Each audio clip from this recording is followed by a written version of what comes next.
welcome back to the Laker family, where I'm going to be diving into last night's game between the Lakers and the Portland Trailblazers. Man, am I continued to be impressed, more impressed, and even more impressed with what I'm seeing from our Laker squad. It's like a dream come true almost. It's like you can't even dream of a team performing this well. And I saw on ESPN the other day. No, it was Undisputed, where were having a discussion about whether the Lakers were considered, one of the all-time greatest teams to have ever played.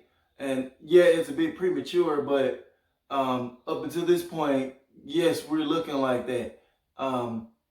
20-3, and the way that we're displaying dominance, especially as of late, against these upper echelon teams that many thought that we were going to struggle and have a hard time with. This 3-game road trip against these tough teams were just like a cupcake. It was a cakewalk for us, because we've been dotting our I's, crossing our T's, and eliminating silly mistakes. The bench has been night and day compared to the beginning of the season. It's like the pieces are finally coming together. Everybody's knowing their role. Everybody's you just knowing where they're supposed to be, whether it's with their teammates, like things of that sort. I'm gonna start off with our 2 stars. Amazing. It's like what more can you ask? From them. Anthony Davis back in the MVP discussion. Because we were hearing names like Luka, Harden, and Giannis ahead of Anthony Davis for a little while. LeBron, was number 1, but then you had those other mixture of guys that was being mentioned before Anthony Davis. Now, not so much. The way this guy has been performing, it's nothing short of spectacular. He's doing everything on the floor. He's giving you a dose of mid-range, just fundamental work in the post. What do you want? The fadeaway, the spinning off a defender, dunking, 3-point shots, long range step backs. He stealing, blocking. There's nothing that this man can't do on an NBA basketball court. He put up a free throws, one of the most important for a big man, which is amazing. 13 for 15 from the free throw line. Name me another big man that can do that. I'll wait. 39 points, 2 steals, 3 blocks, 2 3-pointers, shot 9 rebounds, and shot 12 for 21 from the field. And to be honest, he really didn't even have to play as much as he did. He played 32 minutes. He could have got cut down to maybe 26 or 27, the way things were going this game. The blocks that he gets to, is like, oh no, he can't get to that. Oh, he got it. That's how amazing of a shot blocker he is. Even with his steals, his arms are so long. You're like, no, there's no way he got it. He stole the ball.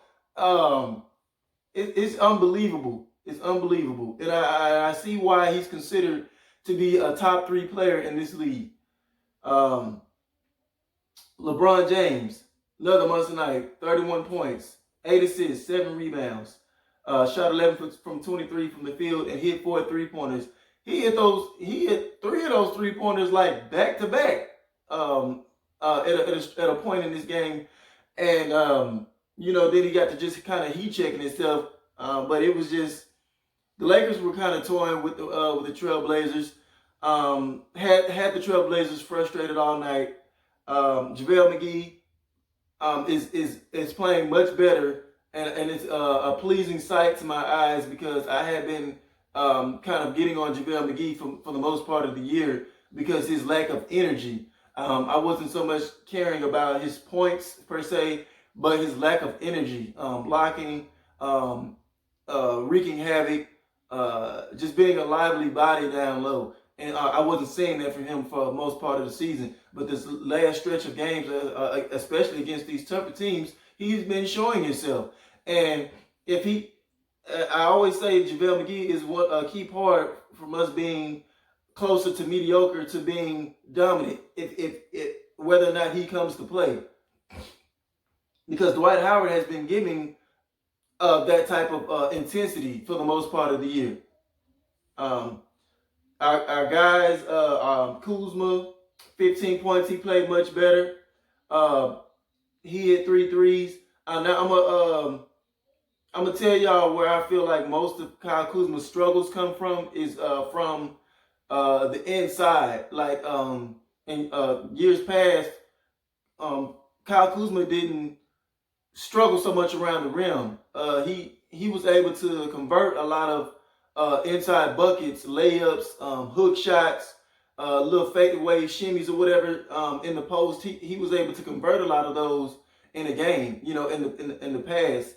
But as of late, it seems like he's kind of struggling a little bit finishing around the basket, and that's kind of what's bringing his efficiency down on the offensive end. But once he gets back, his legs back, his confidence as far as taking contact and on a drive and finishing through contact, things of that sort, I think that you'll see a reduction in his numbers skyrocket again. Because right now he's relying more on his 3-point shot for production. So I think that mixture, once he gets that back down, you'll see a scoring production skyrocket with Kyle Kuzma. Dwight Howard came in, gave us energy, 10 rebounds, 5 points, 2 steals. I loved his energy. Then we had the bench players. Now, the other supporting cast like Rondo, Caruso, Daniels, Caldwell Pope, Danny Green. Now, when you look at the box score as far as scoring with these guys, is nothing that's going to blow you away. But it don't tell the whole story if you didn't watch the game. If you can go into Portland, one of the toughest arenas in the league, and a team that's historically given us problems in the loss column whenever we go to that arena.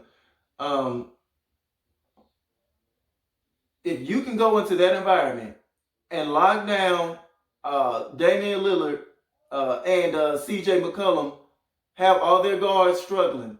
All of them were struggling. Damian Lillard, he got his percentage back up a little bit in the third quarter, but they were all tough shots. Every single bucket, even his step backs, quick drives, guys were all draped on him the whole entire night, to the point to where he was getting frustrated, barking at the refs, slapping his hand on the ground, expecting calls. The Lakers guards, our role players, they were getting up into him at like I've never seen people do Damian Lillard, and I was very pleased at what I was seeing on that front.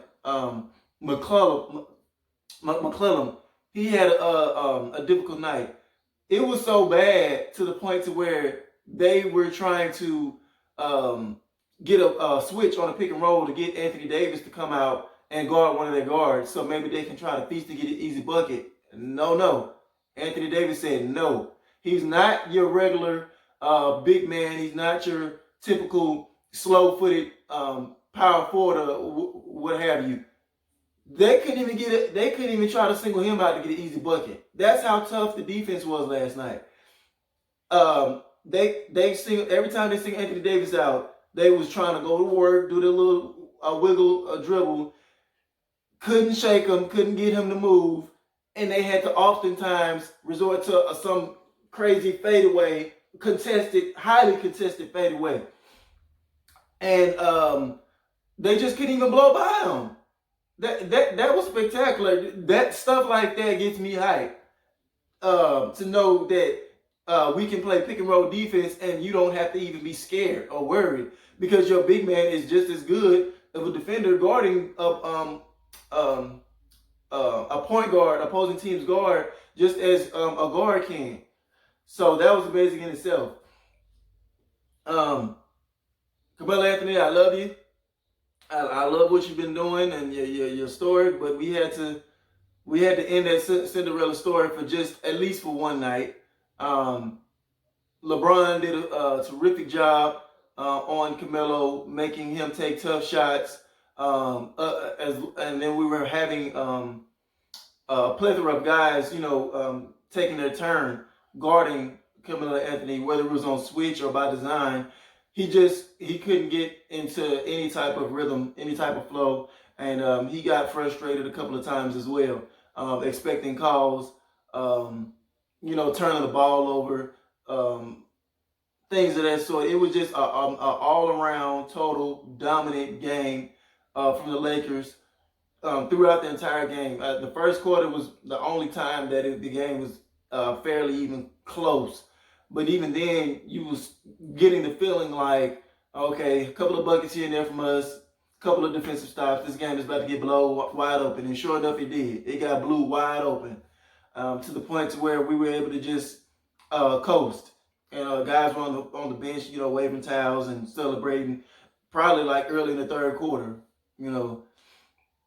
But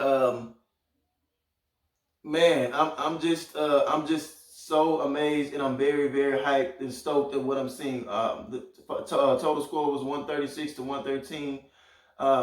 The lead just ballooned up to past 30 at one point, and it's ridiculous at what we're doing. One little side note I wanted to add in there about Kyle Kuzma before I end this. ESPN showed an interview with Kyle Kuzma during one of the timeouts. And he said something that was interesting. He was saying that, some of his struggles come from trying to fit into this team, find his role. He's not given that green light. Like, Luke Walton used to give him that green light to just go out there and just, if you make a screw up here or there, so be it. You got the green light. Now he doesn't have the green light. So that is an adjustment in itself. On that part, and trying to figure out how I can fit well around two superstars. How can I keep them happy and pleased? Plus, trying to find my spot, find my shots, find my rhythm. And he said, that goes over a lot of people's head, and they don't really understand the degree of difficulty that takes. No matter how good of a player you are. And so I think he's right on that part, and there is a lot of knee-jerk reactions at times from our fans, and we just got to be more patient and be more understanding of situations. Like, take every single thing like that into account before you just start crucifying a guy. So with that being said, I'm loving what I'm seeing, and I don't have no fears anymore of any team at this point. I really don't. It would have to take something really drastic for me to change my mind on or have a different feeling about that now. But let's keep this train rolling. Let's keep playing like we're playing, eliminating mistakes, playing more as a team, and just finding where what does the next man like? What does my teammate like to be? Does he like to be over here on this spot on the floor? Does he like to spot up? Does he like to catch and shoot? Does he like to back cut for his baskets? Just continuing to build that chemistry and flow between one another. So with that being said, I think I covered the bulk of everything. As always, thank y'all for watching and supporting my channel. If y'all want to become a part of the Laker family, like, share, and hit that subscribe button. Thank y'all, and see y'all next time. Bye.